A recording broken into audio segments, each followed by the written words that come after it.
my question is, when your interest in moral philosophy developed, what is it truly? What is it in your life that developed that were people fair or unfair in your household? You know how they say, beware of a reformed whore? That old phrase, beware the reform whore. I don't think I have heard that, actually. Is that sort of like someone who's like a born-again Christian, that idea? Well, no, it's more like someone who's, if you've been a thief, if you've been a this, if you've been that, and then you have a moment of awakening, you know all the trade secrets. I used to say this to my improv students, the other young white men in my class. I would always say to the class, I go, you know who's the most threatening people in this room?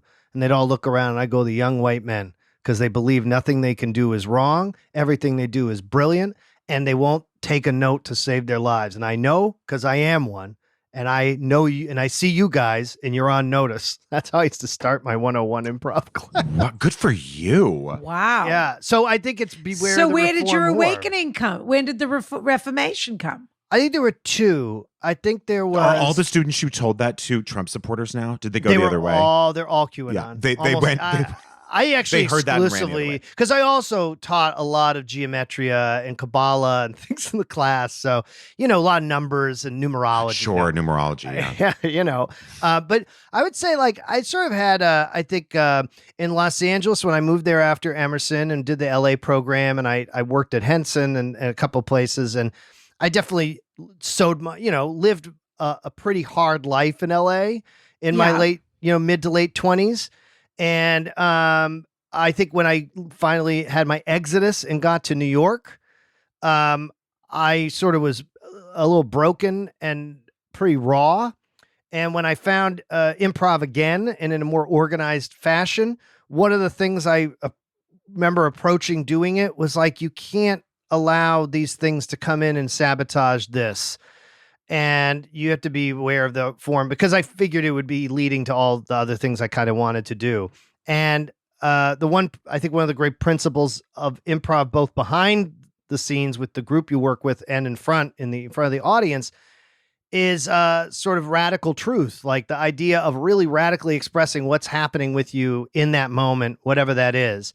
And I know the group I worked with, Death by Ruru, we practiced that with each other in our own personal lives as well. And I think once you start to realize this idea of hiding yourself, of hiding who you are or what you feel or how you are in any given moment, causes lots of repression and toxicity. And then that allowed me to be open enough to meet my wife, and then being with my wife, we didn't get married until about, I think, 12 years into our relationship, but Wow. even the long-term partnership, she really opened me up to understanding that maybe how I act affects other people, and it's not just about me. And I think that allowed me to sort of walk back. And I think also I just want to be a relevant artist, and I want to be a reciprocal person. And so I think whenever I run up against a baked in notion that comes up in my mind, I challenge it immediately in my mind and just go, is this a truth or is this a fear? What's happened? And that's always evolving. There's always something I run up against that I have a baked in prejudgment against maybe. And maybe I stick with it for a while, and maybe eventually someone either shows me, in the world why that's not working, or maybe I come to it on my own. And that's how you evolve, I think the whole idea, even in being funny, not to totally take this over, but the whole idea of being funny and being expressive and expressing characters, and even when you're expressing things like when I played Trump, expressing really vile ideas, right?